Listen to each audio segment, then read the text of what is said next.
आज का हेडिंग लगाइए आप व्हाट इज कोलराश लॉ। ठीक है, लास्ट जो वीडियो हमने डिस्कस करी थी उसका ये सेकंड पार्ट है कोलराश लॉ। उस वीडियो को आप पहले देखेंगे, उसके बाद आपको समझ आएगा कि कोलराश लॉ क्यों आया, उसकी जरूरत क्या पड़ी। ठीक है, तो कोलराश लॉ क्या है जरा समझते हैं। आपकी एनसीईआरटी लिखती है कोलराश लॉ को इस तरीके से, Kohlrausch law of independent migration of ion, of independent migration of ion. तो आप भी पूरा नाम लिखेंगे of independent migration of ion. ये एनसीईआरटी पे लिखा हुआ है, इंडिपेंडेंट माइग्रेशन ऑफ आयंस। चलिए अब जरा हम समझते हैं व्हाट इज कोलराश लॉ और फिर हम डिस्कस करते हैं इस कोलराश लॉ के कुछ न्यूमेरिकल्स। ठीक है, तो कोलराश लॉ कहता है, देखिए कोई भी इलेक्ट्रोलाइट है तो इलेक्ट्रोलाइट में कैटाइन होता है, एनाइन होता है, दो पार्ट होते हैं इलेक्ट्रोलाइट में। ठीक है, तो कोलराश लॉ कहता है कि हमारी molar conductivity of electrolyte at infinite dilution, ठीक है, यही है मोलर कंडक्टिविटी। तभी तो बोल रहा हूं कि पहली वीडियो देख लीजिए फिर ये क्लियर होने वाला है। Molar conductivity of electrolyte at infinite dilution वो किसके बराबर होगा? वो होगा हमारा molar conductivity of cation plus molar conductivity of anion, या आप बोल दीजिए sum of molar conductivity of cation and anions. ठीक है, तो ये है हमारा सिंपल कोलराश लॉ। अब देखिए कोलराश लॉ में इलेक्ट्रोलाइट, हमने कहा कि इलेक्ट्रोलाइट होते हैं, इलेक्ट्रोलाइट में कैटाइन होता है, एनाइन होता है। तो जितनी मोलर कंडक्टिविटी कैटाइन की होगी एट इनफाइनाइट डाइल्यूशन प्लस जितनी मोलर कंडक्टिविटी एनाइन की होगी एट इनफाइनाइट डाइल्यूशन, वो सम करेंगे वो molar conductivity of that very electrolyte होगी at infinite dilution. For example देख लीजिए, फॉर एग्जांपल यह है हमारा molar conductivity of NaCl at infinite dilution. तो ये किसके बराबर होगा? ये होगा हमारा molar conductivity of Na positive at infinite dilution plus molar conductivity of Cl negative eight infinite dilution. तो ये है सिंपल एक Kohlrausch law. Kohlrausch law simple यही कहता है कि sum of molar conductivity of cation plus anion at infinite dilution is equal to the molar conductivity of that very electrolyte at infinite dilution. मैं आपको बाद में स्टेटमेंट भी बताऊंगा। चलिए फॉर एग्जांपल देखते हैं। फॉर एग्जांपल आपकी बुक लिखती है if we have V positive cation, वो वहां म्यू लिख रही है तो मैं उसे V में कन्वर्ट कर रहा हूं। V, चलो म्यू बोल दीजिए। If we have mu positive cations and mu negative anions, अगर हमारे पास म्यू नेगेटिव एनाइन है और म्यू नेगेटिव कैटाइन है, ठीक है, तो फिर देखिए मैं आपको समझाऊंगा, ये डिटेल में आपको समझ आ जाएगा। फॉर एग्जांपल तब हमारा कोलराश लॉ कैसा होगा वो आपको देखना है। Lambda m infinity of electrolyte, lambda m infinity of electrolyte is equal to V positive of lambda m infinity, V positive lambda m infinity of cation plus V negative या mu negative lambda m infinity of anions. बस ये बात है। For example आप देखिए, for example हमारे पास ये तभी समझ आएगा, मैं एग्जांपल लेने वाला हूं। फॉर एग्जांपल हमारे पास एक इलेक्ट्रोलाइट है, वो है हमारे पास Al2SO4 थ्राइस। ठीक है, ये एक इलेक्ट्रोलाइट है।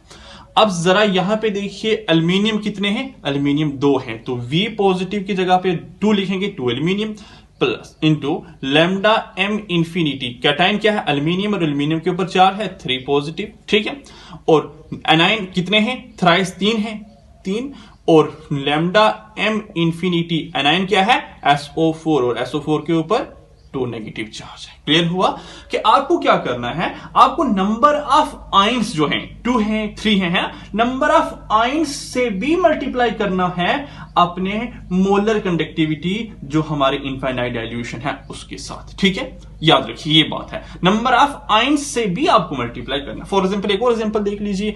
फॉर एग्जांपल हमारे पास लैम्डा m इंफिनिटी है MgCl2, ठीक है, एक इलेक्ट्रोलाइट है उसकी। ठीक है, तो जरा बताइए यहां Mg कितने? Mg 1 है, तो 1 into lambda m infinity of Mg2 positive, ठीक है, प्लस Cl कितने? Cl 2 है, तो Cl 2 है, तो lambda m infinity of Cl negative. ठीक है, तो आपको क्या करना है? आपको मल्टीप्लाई भी करना पड़ेगा नंबर ऑफ आयन से। तो यहां से हम सारा का सारा क्या करते हैं, एक डेफिनेशन लिखते हैं कोलरॉश लॉ की। तो कोलरॉश लॉ की आप डेफिनेशन लिखिए, क्या है स्टेटमेंट कोलरॉश लॉ की, वो स्टेटमेंट आपको लिखनी है। तो लिखिए आप स्टेटमेंट, ये सारा का सारा नोट डाउन कर लीजिए, उसके बाद हम स्टेटमेंट लिखते हैं। स्टेटमेंट ये है, the molar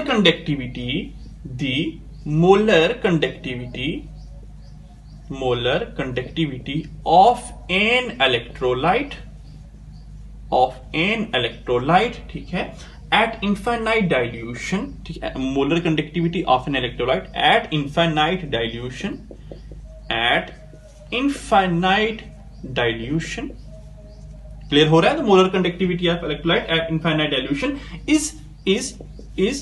is the sum of molar conductivity of cation or anion is the sum of the molar conductivity of cations and anions, ठीक है, molar conductivity of cation and ion each multiply, और वो cation और ion किसके साथ multiply है, वो multiply है नंबर ऑफ आयंस, कितने आयंस हैं, ईच मल्टीप्लाई बाय, ठीक है, ईच मल्टीप्लाइड बाय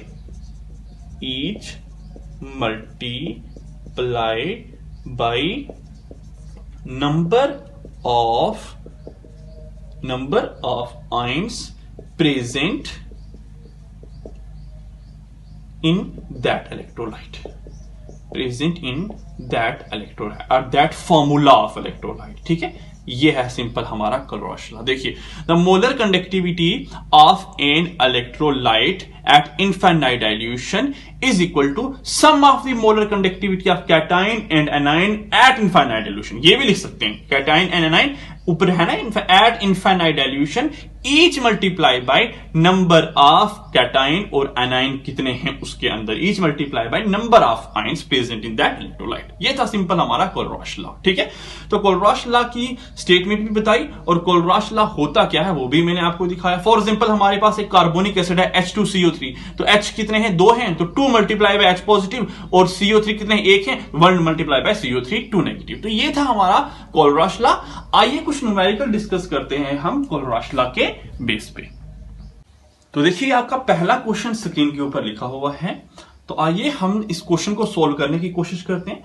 सबसे पहले हमें ये दिए हुए हैं, हमें 3, और हमें कह रहा है कि एक वीक इलेक्ट्रोलाइट है आपके सामने CH3COH, इसकी आपको क्या करनी है, मोलर कंडक्टिविटी निकालनी है एट इनफाइनाइट डाइल्यूशन, ठीक है। तो हम क्या करते हैं, हम देखते हैं कि हमारा लैम्डा m जो हमारा molar conductivity eight infinite dilution NaCl की है वो किसके बराबर है, वो होती है लैम्डा m ऑफ कैटाइन, और कैटाइन क्या है Na, और एनाइन क्या है, एनाइन हमारा क्या है Cl नेगेटिव, और वो किसके बराबर है 125 सीमेन सेंटीमीटर स्क्वायर मोल इनवर्स। देखिए फर्क देखिए जरा, इस लैम्डा और इस लैम्डा में आपको फर्क दिखाई दे रहा होगा। पहले भी मैंने कोलरॉश लॉ में भी ऐसा लिखा, आपने शायद उस टाइम मैंने डिस्कस नहीं किया था। इसका फर्क यह है कि इलेक्ट्रोलाइट के लिए लैम्डा ऐसा लिखते हैं, इलेक्ट्रोलाइट के लिए लैम्डा ऐसा लिखते हैं, और आयंस के लिए कैटाइन एनाइन के लिए लैम्डा ऐसा लिखते हैं। बाकी कुछ भी नहीं है, दोनों लैम्डा ही है, कोई डिफरेंस नहीं है। इलेक्ट्रोलाइट के लिए ऐसा लैम्डा लिखते हैं फुल लैम्डा, और कैटाइन एनाइन के लिए ऐसा लिखते हैं। दूसरा HCl की बात है, तो HCl में lambda m infinity of HCl वो किसके बराबर होती है, lambda m infinity of H positive plus lambda m infinity of Cl negative, और वो किसके बराबर दी हुई है 420 सीमेन सेंटीमीटर स्क्वायर बोल। देखिए सीमन क्या है, सीमन हमारे रेजिस्टेंस के यूनिट हैं, जिसे हम ओम, हमारी कंडक्टेंस के यूनिट हैं, जिसे हम ओम इनवर्स भी कहते हैं, ठीक है, उसे हम सीमन भी कहते हैं, ठीक है। चलिए उसके बाद देखिए, उसके बाद है हमारा CH3 lambda m CH3 COONA, ठीक है। तो इसका हमें दिया हुआ, ये टूटेगा, किसमें टूटेगा, lambda m infinity of CH3CO negative plus lambda m infinity of Na positive, और इसकी वैल्यू हमें दी हुई है 90 सीमेन सेंटीमीटर स्क्वायर मोल इनवर्स। हमें कैलकुलेट क्या करना है, हमें जो कैलकुलेट करना है वो देखिए, टू कैलकुलेट हमें CH3 lambda m infinity of CH3COH निकालना है। तो ये कैसे टूटेगा, ये टूटेगा, ये ऐसे बनेगा lambda m infinity of CH3COO negative plus lambda m infinity of H positive, ठीक है, और ये हमें कैलकुलेट करना है, ठीक है। अब देखिए जरा समझिए, हमें चाहिए CH3C, इसे आप मानिए इक्वेशन नंबर फर्स्ट है, इसे आप मानिए इक्वेशन नंबर सेकंड है, इसे आप मानिए इक्वेशन नंबर थर्ड है। हमें चाहिए CH3COH, तो CH3COH देखिए किस इक्वेशन में है, तीनों में से थर्ड इक्वेशन में है, मतलब थर्ड इक्वेशन तो हमें चाहिए ही चाहिए, ठीक है। अब थर्ड इक्वेशन जब हमने ली, थर्ड इक्वेशन में हमें CH3COH हमें मिल गया, लेकिन हमें एक Na मिल गया एक्स्ट्रा में, देखिए हमें एक Na एक्स्ट्रा में मिल गया। हाँ, अब हमें Na एक्स्ट्रा में मिल गया तो हमने इस Na को निकालना है बाहर, Na को बाहर निकालना है, ठीक है, Na को हमने बाहर निकालना है। Na को बाहर निकालना है तो क्यों ना इस Na को मैं पहली इक्वेशन के साथ माइनस कर दूं, क्योंकि पहली इक्वेशन के साथ माइनस करूंगा तो ये पॉजिटिव वाला Na और ये नेगेटिव वाला माइनस वाला Na बाहर चला जाएगा, Na बाहर चला जाएगा, एक Cl बच जाएगा। समझ रहे हैं मेरी बात? देखिए फॉर एग्जांपल थर्ड इक्वेशन से मैं पहली इक्वेशन करता हूं माइनस, ठीक है। थर्ड इक्वेशन में हमें CH3COH तो मिलना था, मिल गया, हमें ये चाहिए था ना, CH3COH निकालना चाहते थे, एक ये आयन चाहिए, एक ये आयन चाहिए, लेकिन ये आयन के लिए थर्ड इक्वेशन ली, थर्ड इक्वेशन में CH3CO तो लिया, साथ में Na भी आ गया। अब Na को बाहर निकालना है, वो तो चाहिए नहीं हमें, Na को बाहर निकालना है, तो बाहर निकालने के लिए हमें पहली इक्वेशन से माइनस करना पड़ा। अब ये वाला Na और पहली इक्वेशन वाला Na दोनों कैंसिल आउट हो गए, लेकिन हमें एक Cl माइनस वाला Cl मिल गया, माइनस वाला Cl हमें मिल गया। अब माइनस वाले Cl को भी चाहिए निकालना है बाहर, तो माइनस वाले Cl को बाहर निकालने के लिए हमने क्यों ना अपनी सेकंड इक्वेशन के साथ प्लस कर दूं, क्यों ना मैं सेकंड इक्वेशन के साथ प्लस, और माइनस वाला Cl और प्लस वाला Cl कैंसिल आउट हो जाएंगे। देखिए आराम से समझिए, ठीक है। थर्ड इक्वेशन जो हमारी थी वो ये थी CH3CO और साथ में हमारा Na भी था, तो दो चीजें हमें मिली, दो चीजें हमें मिल गई। हमें Na चाहिए नहीं था, हमें खाली CH3COH चाहिए और एक H चाहिए, तो Na एक्स्ट्रा में आ गया। अब Na को बाहर निकालना है, पहली इक्वेशन के साथ माइनस करेंगे, ये पॉजिटिव वाला Na ये नेगेटिव वाला Na दोनों बाहर चले गए, लेकिन एक नेगेटिव वाला Cl साथ में आ गया। अब उस नेगेटिव वाले Cl को बाहर निकालना है क्योंकि हमें चाहिए H, तो नेगेटिव वाले Cl को बाहर निकालने के लिए प्लस करेंगे सेकंड इक्वेशन के साथ, ये नेगेटिव वाला Cl जो सेकंड इक्वेशन, जो फर्स्ट इक्वेशन का था और सेकंड इक्वेशन का पॉजिटिव वाला Cl आपस में कैंसिल आउट हो जाएंगे और हमें एक CH3CONA और एक H हमें बच जाएगा, ठीक है। तो याद रखिए ये चीज थोड़ी सी है, दिमाग लगाइए, आपको समझ आ जाएगा। थर्ड इक्वेशन की वैल्यू है 90। अच्छा जी, फर्स्ट इक्वेशन की वैल्यू क्या है, वो है 125 और सेकंड इक्वेशन की है 420। इसी को मैं ऐसा भी लिख सकता हूं 90 प्लस 420 माइनस 125। तो जो मैंने कैलकुलेट किया, कैलकुलेट करने के बाद जो वैल्यू आई वो थी 385 सीमेन सेंटीमीटर स्क्वायर मोल इनवर्स। ये है हमारा फाइनल आंसर जो हमने यहां से न्यूमेरिकल पोर्शन से हमने निकाला। तो याद रखिए ये थोड़ा कैलकुलेट कीजिए आप। देखिए थर्ड इक्वेशन में हमें एक CH3CO और साथ में Na भी मिल रहा है, ठीक है। अब Na तो हमें चाहिए नहीं, तो इस Na को हमने क्या करना है, बाहर निकालना है। तो पहली इक्वेशन के साथ माइनस करेंगे, ये वाला पॉजिटिव Na, ये माइनस वाला Na कैंसिल हो जाएगा। अब बचेगा एक हमारा CH3COO और एक माइनस वाला Cl बचेगा। तो हम क्या करेंगे, सेकंड इक्वेशन के साथ क्या करेंगे, ऐड करेंगे सेकंड इक्वेशन में प्लस करेंगे, तो एक हमें मिल जाएगा यहां H पॉजिटिव, एक हमें मिल जाएगा प्लस Cl नेगेटिव, ये माइनस वाला Cl, ये प्लस वाला Cl कैंसिल हो जाएगा, एक CH3CO बचेगा और एक H पॉजिटिव बचेगा। तो वही तो हमें चाहिए था, ठीक है। तो ये था हमारा क्वेश्चन। आइए एक और लास्ट न्यूमेरिकल करते हैं यहां पे। तो हमारे पास ये क्वेश्चन है, तो हमें क्या करना है, एक NH4OH है अमोनियम हाइड्रोक्साइड, उसका हमें क्या करना है, निकालना है हमें molar conductivity eight infinite dilution, ठीक है। तो हमारे पास गिवन क्या है वो देखिए, लैम्डा m हमारे पास जो गिवन है, lambda m infinity of Ba2 positive plus lambda m infinity of, कितने हैं हमारे, OH 2 हैं तो 2 से मल्टीप्लाई कीजिए और OH नेगेटिव, और कितना है वो 500 है, मानिए इक्वेशन नंबर फर्स्ट। उसके बाद इक्वेशन नंबर सेकंड देखिए, lambda m infinity of Ba2 positive और कितने Cl हैं, 2 हैं तो 2 से मल्टीप्लाई कीजिए, lambda m infinity of Cl negative और उसकी वैल्यू क्या है 300, इसे मानिए इक्वेशन नंबर सेकंड।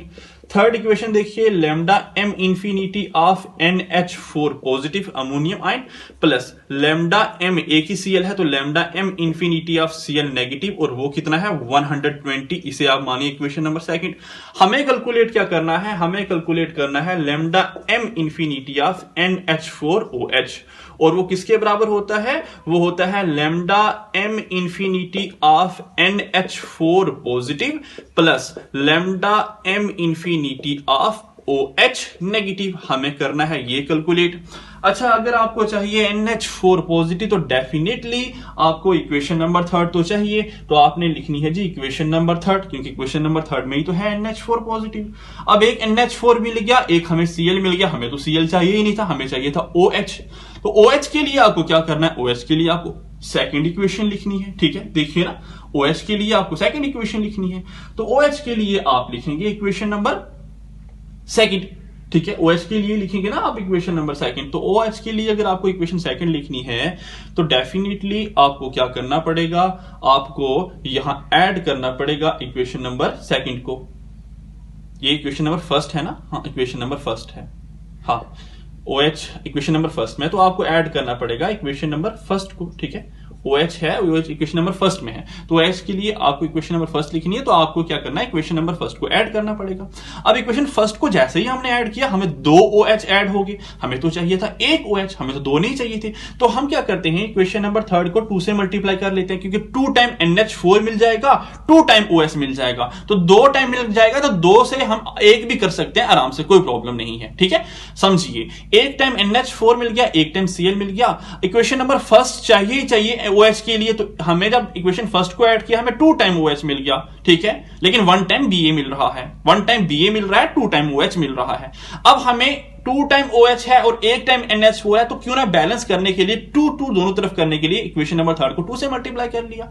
अब एक्स्ट्रा में क्या है जरा वो देखिए, एक्स्ट्रा में हमें 1 Cl है और 1 BA है। ठीक है, ऐसा ही है ना। अब 1 Cl नहीं, याद रखिए 1 Cl नहीं, इसे हम 2 से मल्टीप्लाई कर लिए थे पूरा, तो ये 2 टाइम Cl है, एक्स्ट्रा में पूरा 2 से इक्वेशन थर्ड को पूरा मल्टीप्लाई किया ना हमने, तो इसमें 2 टाइम Cl है और 1 BA है, क्योंकि उसमें हमने मल्टीप्लाई नहीं किया था। 2 टाइम Cl और 1 BA, 2 टाइम Cl और 1 BA, मतलब इक्वेशन नंबर सेकंड से माइनस कर लो। ठीक है, तो आप माइनस करेंगे, finally equation number third 2 multiply by third क्या है, थर्ड की वैल्यू 120 है, प्लस 1 फर्स्ट की वैल्यू क्या है 500 है, और सेकंड की वैल्यू क्या है, सेकंड की वैल्यू 300 है। तो जब हमने कैलकुलेट किया ये निकल के आया 440, लेकिन ये 440 निकल के आया कितना, 2 टाइम NH4OH के लिए। ठीक है, हमें 1 टाइम चाहिए, तो 440 को डिवाइड करेंगे 2 से, तो हमें जो आंसर आएगा that should be 220 siemens centimetre square mole inverse, और यही था हमारा आंसर। यहां पे याद रखिए,